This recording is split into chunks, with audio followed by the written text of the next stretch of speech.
it's time to talk about the movies I actually liked. And we're going to start off with a bunch of honorable mentions.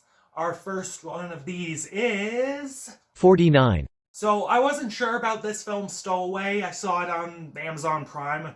But then I learned that it was Joe Penna's, Mystery Guitar Man's latest film. And after how much I really dug Arctic, I was officially interested in seeing this.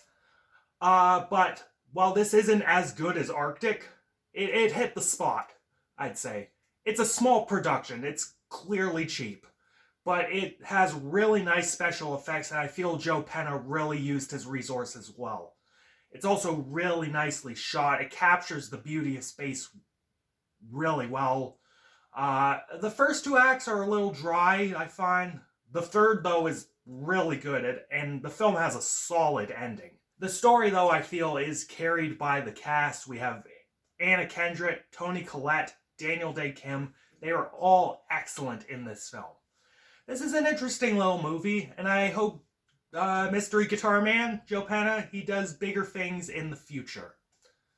Next. 48. So there's a full review of this on the channel, but Framing Britney Spears, this is an interesting little documentary about Britney Spears. Yeah. It fully got me on board with her struggle. Like, holy shit, this girl has been through the fucking ringer. And I found the subjects they interviewed to be, like, really sketchy. Like, they were all, like, fucking, like, tabloid gossip rag writers. Very few of them had it. Like, to me, they were the sort of people that would exploit this woman again if given the chance. Like, and as well, it wasn't too spectacular filmmaking wise, but overall, it was a convincing little documentary. I say give it a watch. Next. 47. Nightmare Alley, Del Toro's film from that year. It was an entertaining and decently crafted film, I think. It certainly isn't as bombastic or as fantastical as other Del Toro films, but it's certainly up to snuff. The cinematography and editing is good, but it's not as good as his other films. The production design, though, as usual, brilliant, quintessential Del Toro. But he adds that noir twist that really fits the story. And the writing it's a nice, easy noir story. It's clever. It's fun.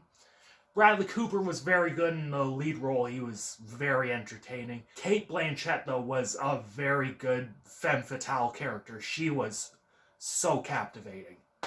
And I am interested in seeing the original film now, because this is a remake. But check this film out if you like a good thriller.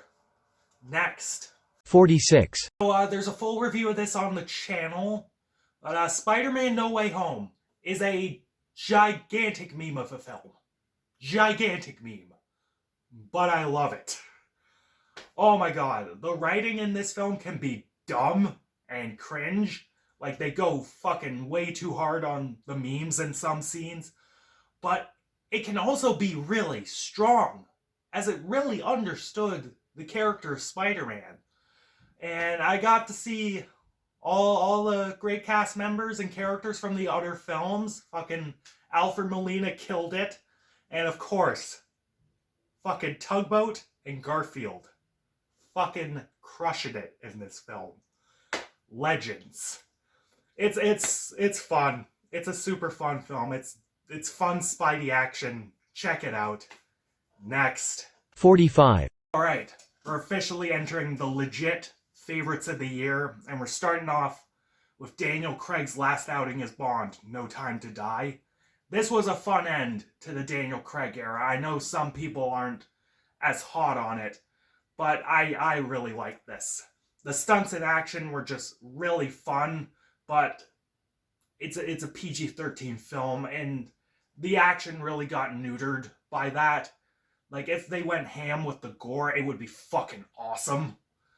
The cinematography and editing is fairly nice. The score is really good. That Bond song by Billie Eilish was decent. The writing definitely could be dick cheese, could be sappy, but you know, it was fun. It had some smart elements to it, and you know, I like dick cheese, sappy, schmaltzy shit. You know, I ain't complaining. Oh fuck. But yeah, Daniel Craig, he's been a great Bond. He really fit the gritty tone. He's very charming in the role. It's a nice send-off for the character, and I say give it a watch if you're a Bond fan. Next. 44. They got it right the first time. They got it right with Fear Street Part 1. I really, really like this film. It's a very fun slasher film. It's gateway horror. Like, legit, it's gateway horror. Like, it's very light in terms of a slasher film. And I really like that. And the characters are all charming. The acting's pretty decent for the genre. The gore is pretty good too. I dug all the, like, monster killer designs. They were fun. It's a decent slasher. It's a fun film, and I say check it out during the spoopy season. Next. 43. David Bruckner. This guy's a good director. He's killing it. And The Night House, that's another good spoopy film. The cinematography and editing in this film is good. It had elements and it had moments where it was fucking great. It was really cool. The first two acts of this film are really strong. They deal with themes of grief and it's very interesting. The final act kind of devolves into fucking, like, loud nonsense. But the strong writing of it really elevated it. And the acting elevated this film as well. Rebecca Hall in this film, very good. Fucking, this guy's killing it. I'm going to talk about the new Hellraiser in my 2022 video. But The Night House here, this is a decent horror flick. You gotta check it out. Next. 42. We got the Many Saints in Newark here, and this is a fun offering for Sopranos fans. Again, I know a lot of people weren't too hot on it, but I liked it. It wasn't much in terms of visual presentation, like very much not like the show was. But the characters and the costumes, they all generally looked really good. The performances were solid. I know people were clowning on the guy that played Syl, but he was, and I get that he was a little cartoonish, but he was funny. I liked it. And I loved Dickie Moltisanti's character arc. It informed things in the show. It's really interesting. It's not quite the Deadwood film. It's definitely not El Camino. You all know how much I love El Camino. But I dig the Many Saints in Newark. If you're a Sopranos fan, definitely check this out. Next. 41.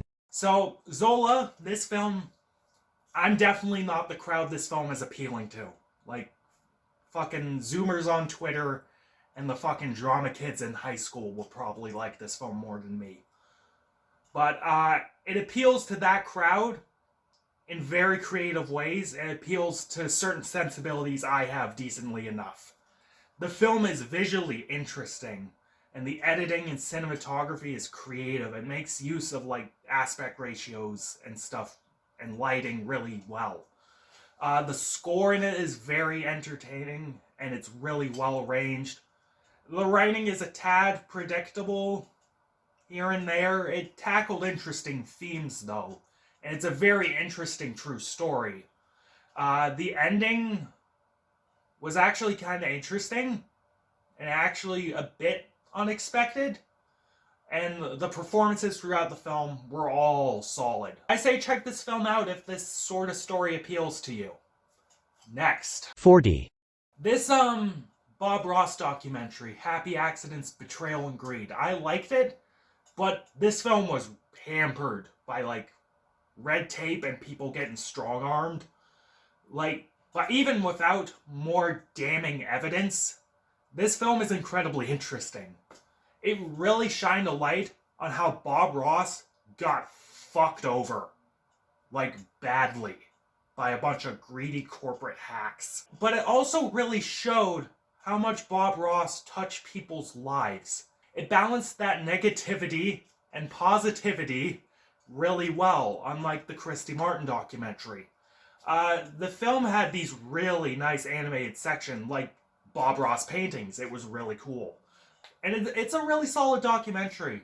It's on Netflix. I say check it out. Next. 39. So, Bo Burnham's inside. This is a comedy special. I get that. It's technically not a movie in the traditional sense. But the way it was presented, it more or less felt like a movie. So that's why I'm including it on this list. The special itself, the way he presented it, it had nice lighting and it was really, really impeccably edited for what it was. Some of the songs Bo wrote and performed for this, they're a bit ham-fisted, but it's generally funny. And it touches on a lot of relevant ideas. And this special could also get very raw and very emotional at times.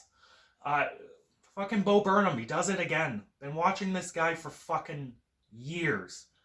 I'm so excited to see what movie he makes next. Because 8th Grade is fucking great. Check that film out.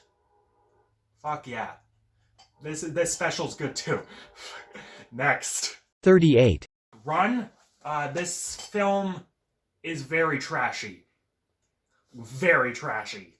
But it's so much fun. So much fun. Sarah Paulson is very good in this movie. As is Kiera Allen. Great performances. The movie isn't too special technically, but the writing is tight, despite how trashy, silly, and predictable it is. It's a fun movie. It's a fun movie. I'm a fan. Next. 37. So, Shang-Chi, it's a Marvel MCU film, but good God, this cape shit film took me by surprise. It's a very fun little action movie, I gotta say. There was a surprising amount of care that went into some of these action sequences, more so than some of the recent MCU films. Like, the characters were actually interesting. Shang-Chi and the Mandarin were pretty damn cool characters. Like, they actually got the Mandarin right this time. The performances were solid. Simu Liu was very good as Shang-Chi. And fucking Awkwafina, she wasn't that obnoxious in this film. She's actually kind of endearing. This is a fun film. Check it out. Next. 36. So, director Chloe Zhang's Nomadland. This is her big breakout film. And it was good. It's beautifully shot and presented. It feels at times like a Terrence Malick movie. The scenes were incredibly peaceful and the story was super low-key. But that low-key nature to the story could be detrimental to it because at times it felt a little as if there was no real conflict to the film. Like by the second or third act, like I was kind of losing interest. It kind of started to lose steam, but it's still decent. It's still decently made technically. It's very well made technically, actually. Check it out. Next. 35. Fucking James Wan. You insane bastard. How did you get Malignant made? Oh my god, this was a damn fun horror movie. The first 2/3 of this film are a bit slow. It's genre typical stuff. It's still kind of interesting, at least from a technical perspective, which I'll get into in a bit, but the third act, once the twist happens, it turned into such magnificent schlock.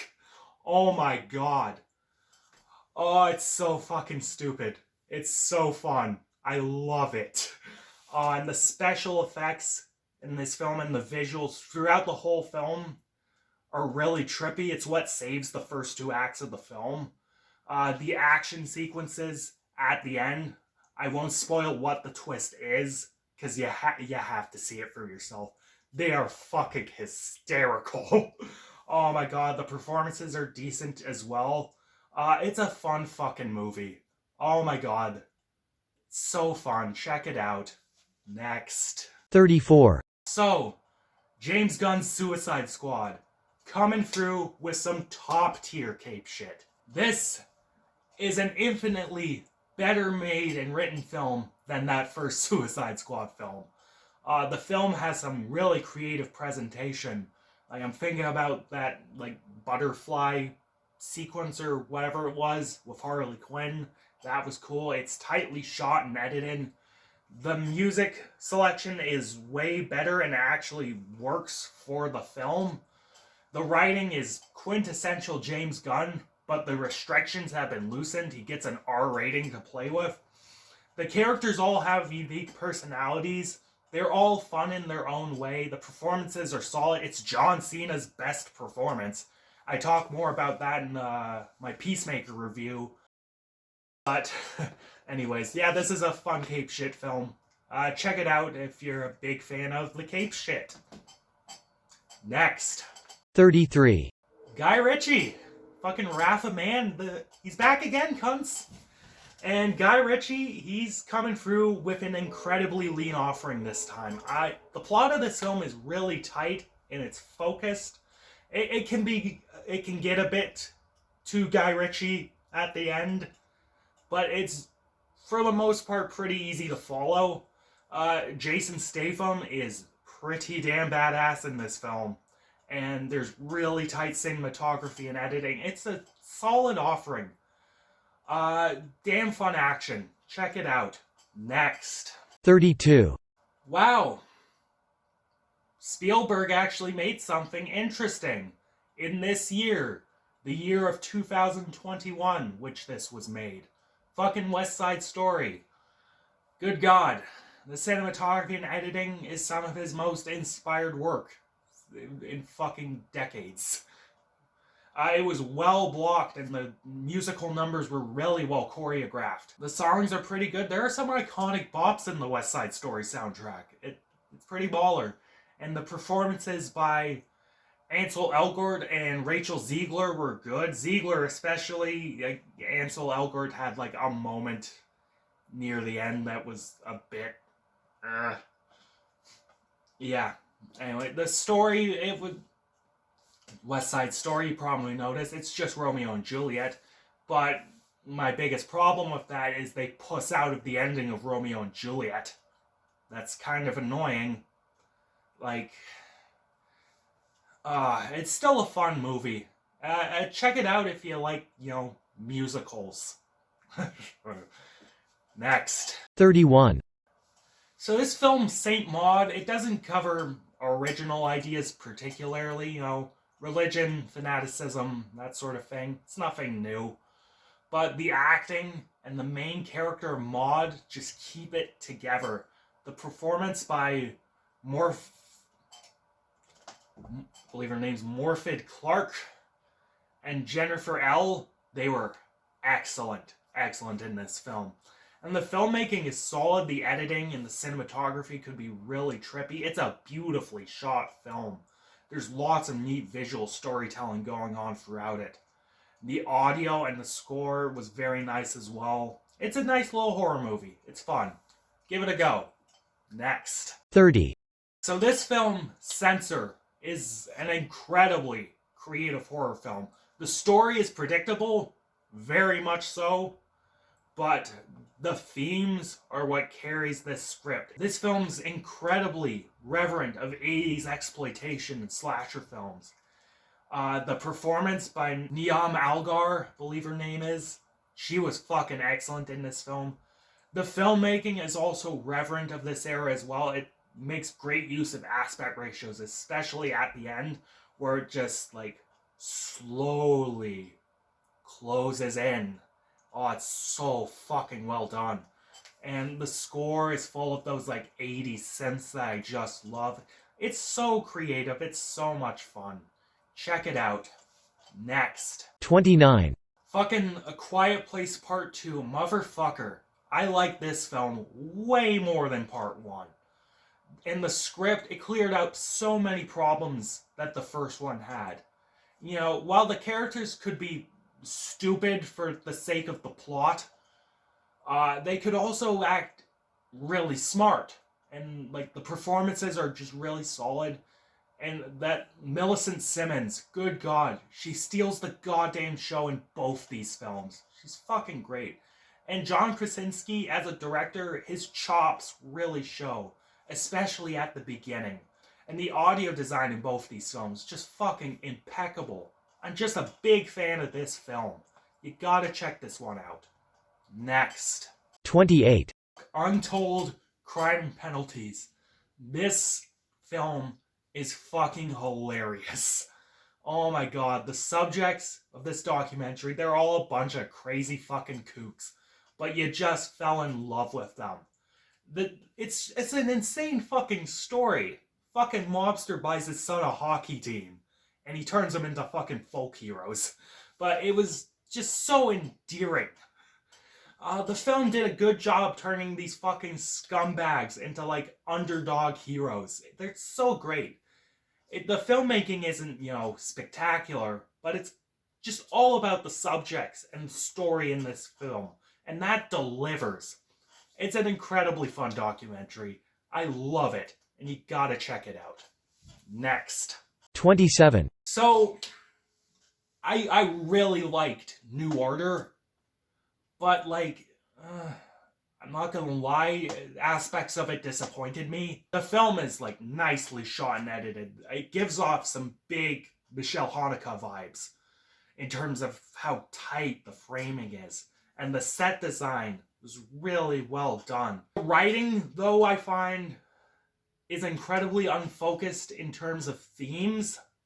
In terms of a story, it's decent, but it really seemed like the director had no idea what he wanted to say with this film. It's still a pretty damn good movie, though, and it's one you should check out. Maybe you might get more out of it than me. I don't know. I still like it, though. Next. 26. The French Dispatch, man. This is the most Wes Anderson movie ever made by Wes Anderson. He plays to his shtick like a T. But Wes Anderson's shtick is incredibly unique. Cinematography in his films is head on. He shoots his films like he's shooting a play. It's really interesting, and the editing in his films are always tight. And the sets, like I mentioned, it's almost like a play. And he experiments in this film with tableau. It's really cool. And the score throughout the film is incredibly nice. In terms of writing, the first story and the last story were really good. They were nice. The second story meandered a little. It kind of lost me. It was still fine. The performances from the cast worked well. They all understood the assignment. It was a Wes Anderson film, so they knew what they were getting into. It's Wes Anderson. It's a good film. You'll have seen this if you like him. But regardless, though, it's good. Check it out. Next. 25. So the guy that made Hardcore Henry went Hollywood. He got some big studio money to play with. And good for fucking him. Because this film fucking rules. It's not as creatively presented as Hardcore Henry, what could, but there's still a clear amount of care that went into this film. I love the shot composition and editing. The action scenes were really, really well presented. And the use of licensed music throughout this film was very fun. And made the film so energetic. Bob Odenkirk, he's just having so much fun in this role, and I love that. Christopher Lloyd shows up in this film. He kicks ass. He's fucking great. This is a great action film. You gotta check it out. Next. 24. Licorice Pizza. It's another banger from Paul Thomas Anderson. The man is just allergic to not making bangers, It's a simple story. It's nothing too original. You've seen this one before, but it's told by Paul Thomas Anderson. Come on. It's so expertly done. Writing is funny. The characters are so interesting. Alana Haim, Cooper Hoffman, they gave amazing performances. Their chemistry was fireworks. I loved it. And the filmmaking, Paul Thomas Anderson. Come on. It's so good. It's a good film. Fuck yeah. Check it out. Next. 23. Dune was a film made by Denis Villeneuve that came out in 2021, and fuck yeah, Denis Villeneuve does it again. I love when Denis Villeneuve gets big budgets, because he knows how to use all that fucking money to make a movie. The special effects and costumes in this film are out of this world. And the film is so nicely shot and edited. It really works with the special effects. And the story, it's technically half a story. And it does feel unfinished. But it's nonetheless intriguing. And it does set up the next film really well. But the performances from the cast, they're all great. Fucking Tim Cham, Zendaya, Javier Bardem, fucking Jason Momoa's in this, and he's fun. I am excited for Dune Part 2. It's gonna be good. Watch it. Watch this film. Next. 22. Julia Ducournau's Titane. This is a really off-the-wall horror movie. The film is just beautifully shot and edited. She is just such a visual director. I love it. And the gore in this film, it's fucking French extremism. So it's hardcore as fuck. And music throughout this film is so excellently used. The plot, it's super edgy. I know people think this is some like beautiful philosophical whatever. It's fucking edgelord nonsense. Fucking edginess for edginess' sake. Like, come on. Especially the first act. Like, good God. But the second and third acts they just take such a left turn. And it's so interesting. And the performances, especially fucking Vince Linden, he was fucking phenomenal in this film. Vince Linden crushes it. It's edgy, like I said, but it's well written, well directed edge. And if you can handle this sort of film, I say check it out. Next. 21. So this documentary, Val, it's way better than I expected it to be. And it's a very raw look at this actor. And Val Kilmer shot so much footage of himself. And it's really interesting. And it's very revealing of his personality. And we get to see that he's really a charming dude. And the film is really well constructed and edited. It uses all this footage really well. It's just a good documentary. And I hope Val keeps on keeping on. Oh, fuck yeah, Val Kilmer. Next. 20. So we got this documentary, Listening to Kenny G. It's a very, very fun documentary. The filmmaking isn't anything special, but the music throughout is good though. You know, Kenny G knows how to write a banger, so. But the subject matter of this film is the focal point. And Kenny G is an incredibly humble man, and he has a good sense of humor about all this. It's a great story, and the subjects interviewed throughout this film are very interesting. It's a very chill documentary and introduced me to Kenny G outside of him being a bit of a meme. I say check this one out. Next. 19. This was an incredibly revealing documentary about China. This Vice Versa documentary. I love the archival footage they use throughout the film. It's both really interesting, but it's also hard to watch. Like, China was going through some shit by the end. Like, fuck. And the interviews, it took me aback because they were revealing. They were fucking honest. Like, the director of what the original documentary was supposed to be, like he admitted he was he was a bit of a monster. Like, shit. Like, Campbell, like, he admitted to some shit. Like, and it was impressive and shocking how much they admitted. And the film, I feel, is well put together. And it was an honest portrayal of this woman. She had her struggles, but she tried so hard to fight them. I say check it out. Next. 18. So this film, I Care a Lot. This is a really fun and interesting thriller. And the writing in this film is really tight. The characters are all super interesting. The editing in this film is pretty damn good. I also really love the score. Rosamund Pike in this film was just ice cold. She's so captivating to watch. Peter Dinklage was very fun as well. He really is a fun villain in this film. I get Safdie Brothers vibes from this film. I honestly kind of wish they directed this because it would be fucking way better if the Safdie Brothers made this. But still a good movie. I really like it. I say check it out. Next. 17. So this film, Seven Prisoners, this is a really good film about class exploitation. The film is solid technically, and it had some really cool sound design, but the cinematography and the editing, it wasn't like amazing. It gets the job done. It can occasionally be intriguing, but the writing of this film is where it is at. And the characters are so complex in terms of morality and themes. It deals with some heavy, heavy shit.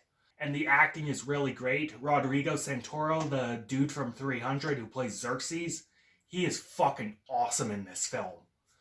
This is just solid filmmaking, excellent film. Check it out. Watch it. Next. 16. Minari, this film, is very wholesome, very well-made drama.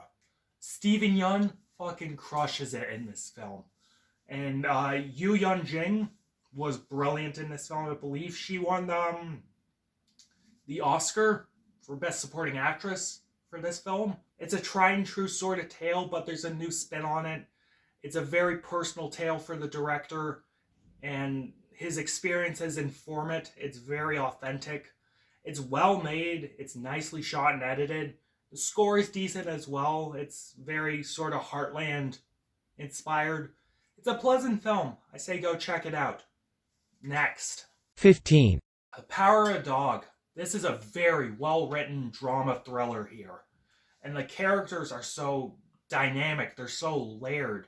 And this is helped by the writing. It's so subtle. It builds characters so quietly. And it encourages you to make inferences about them. The acting is great. Fucking Eggs Benedict. Fucking Todd from Breaking Bad. Fucking Benedict and Jesse Plemons. Fucking steal the show. They're so fucking good. And fucking Cody Smith-McPhee, that kid, fucking excellent in this film as well. Kirsten Dunst also fucking crushes it. Great fucking cast in this film. Love it. And the cinematography in the film is really nice. And the sets, oh my god, the sets and locations are beautiful. They're really well built. It all looks very scenic. And the score, Johnny Greenwood, man. This guy knows what to do. It's fucking amazing. And it fits the tone so well. Great fucking film. You gotta see this one. Next. 14. Man, fucking Crypto Zoo. This is an absolute fucking trip of an animated film. The animation, it can be a bit crude at times, like it's very sort of simplistic and janky, but it really suits like the surreal nature of the film. The character designs are just fucking wild. The world's so interesting. The characters themselves are really cool. The acting is good for the film, but a lot of people will consider the performances to feel odd. The ending of the film, though, good. It's a bit needlessly ambiguous. It could have been clearer, but it's a unique experience, though. Crypto Zoo's so cool. Check it out. Next. 13. And Red Rocket. Sean Baker is coming through with another banger of a film. And Simon Rex, the fucking dude from Scary Movie, he fucking kills it in this film. It presents the story in such a morally complex way, in an ambiguous way. The characters are so compelling, and the themes are relevant and interesting. Sean Baker, though, as a technical director, he just loves reveling in the scenery of like small town, low income America. He makes like the trashiest of places look beautiful. The shot comp is so brilliant, and it reflects that. And the music throughout the film is minimal. It has the best use of fucking NSYNC in like possibly ever. I don't know. But yeah, no, it's a great fucking film from Sean Baker. This guy's just so good. So excited for his next film. Check this one out. Next. 12, Oh man, fucking The Green Knight. David Lowery, he's coming through with a banger of a film. The film shows its influences, contemporary or not, a little too much at times, but regardless of that, this film is brilliantly made. And I love the fucking shot composition in this. The special effects for a film of this size and this budget, they're fucking really nice. Really good. Story's engaging.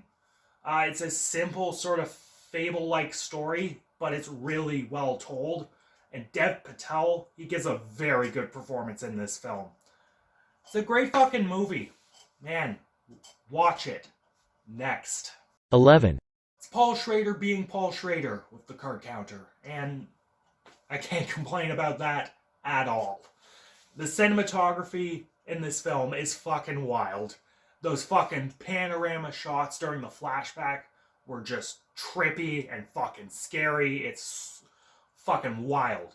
And fucking Oscar Isaac is brilliant in this film. He gives a very reserved performance, and his narration throughout the film was perfect. If fucking narration in a movie is getting praise from me, like... The other performances throughout this film as well, very good. Willem Dafoe crushing it. Tiffany Haddish was very charming. The music in this film was fascinating. It was so ominous and eerie. It really unnerved me. It felt like I was watching a horror film. I love this film. Fucking great movie. Check it out.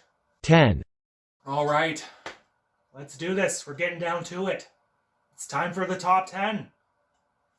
Let's start it off. At number 10 on this list, we have Joel Coen's The Tragedy of Macbeth. And this is just a brilliant Shakespeare rendition. Denzel as Macbeth, he warmed on me as the film went on, and he really, really got into this role. Frances McDormand, as usual, fucking brilliant. The film was so uniquely presented. It looked deliberately unrealistic, as if it were a stage play. And I loved the sets throughout the film. They felt like really elaborate stage play sets. And the cinematography throughout was beautiful. The beautiful black and white. It's Shakespeare done by an incredibly talented creative director. And I fucking love it. Watch this film. Next. 9, At number 9, we have Shaka King's Judas and the Black Messiah. And Shaka King is definitely a director I want to be looking out for in the future. This is a brilliantly shot film. He uses the same director of photography that Steve McQueen uses, so it's gonna look fucking great. And the fucking editing in this film is so perfect. The music throughout the film was really nice. The acting was great. Fuck the Academy. Fucking, yeah, Daniel Kaluuya and Lakeith Stanfield nominated both for supporting actor. Who was the fucking lead in the film then? Jesse Plemons? Fuck off. Anyways, yeah, both of them, fucking great. Lakeith Stanfield especially. He was fucking awesome in this film. It's a relevant film in terms of themes. It's a brilliant character study. It's just a fantastically made film. Fucking love this film. Check it out. Next.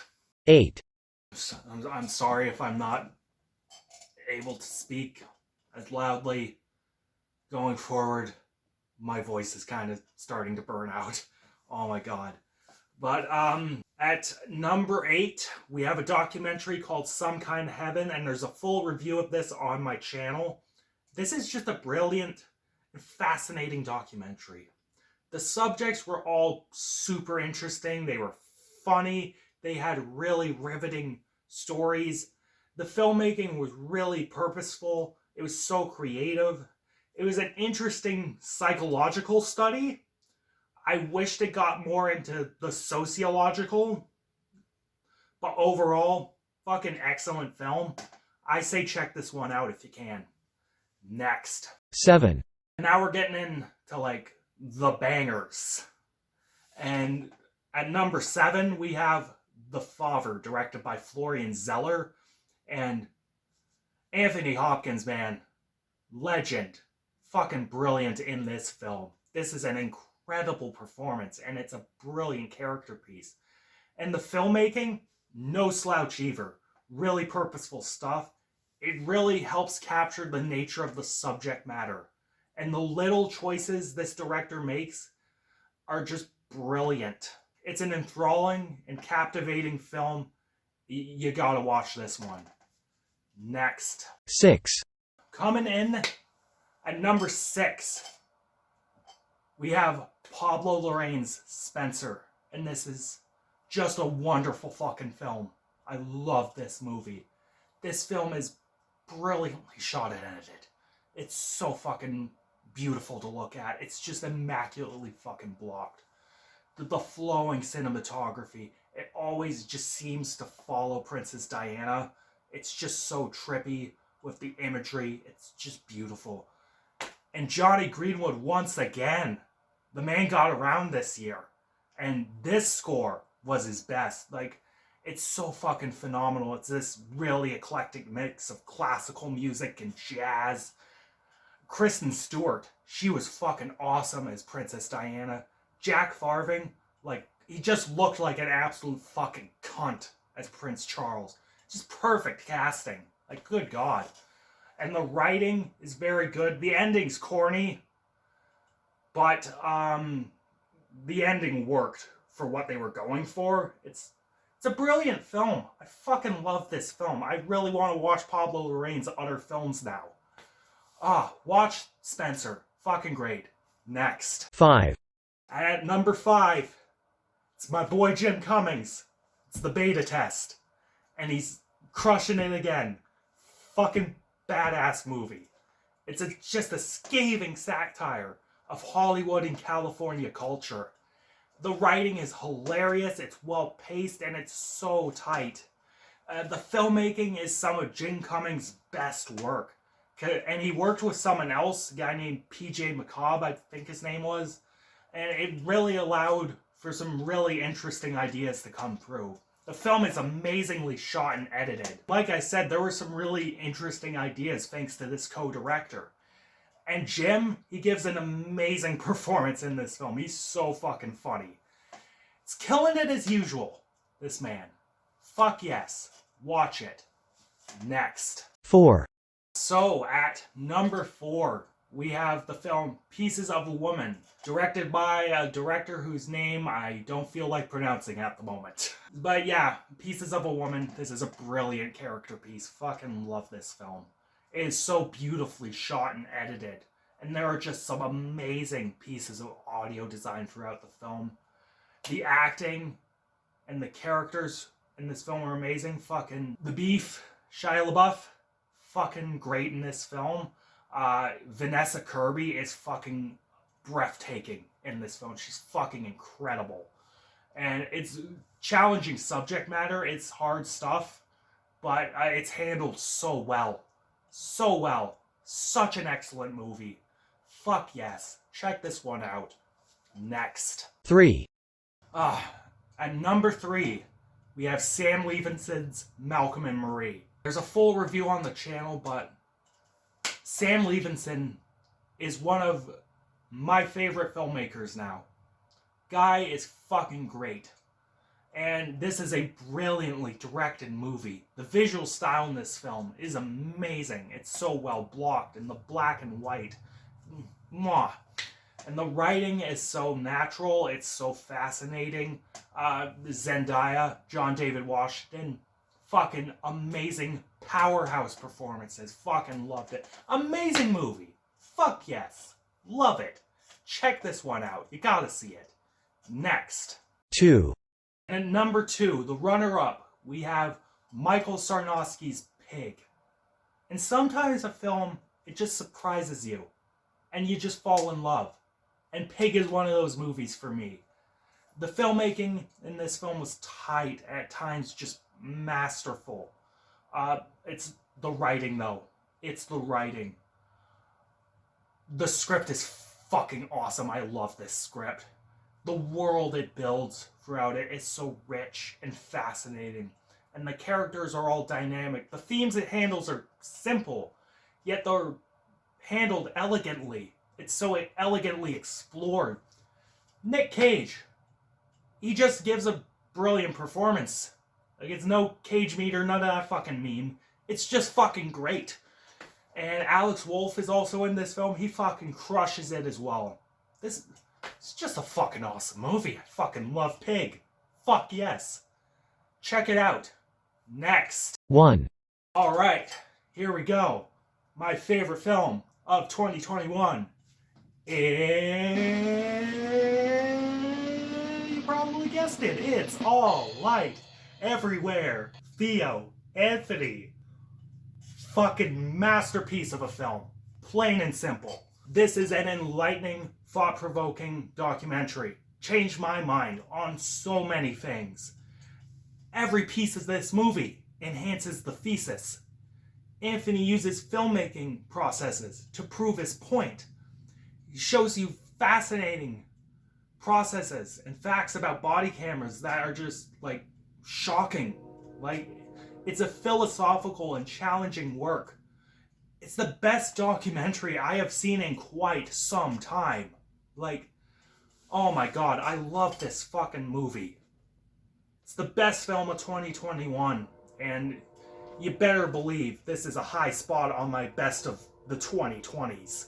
Like, holy shit. Great fucking movie. You gotta check this one out. Alright. That's everything. More videos soon. Catch you later, guys. I'm fucking exhausted. Fucking recording all this shit. Oh god, kill me.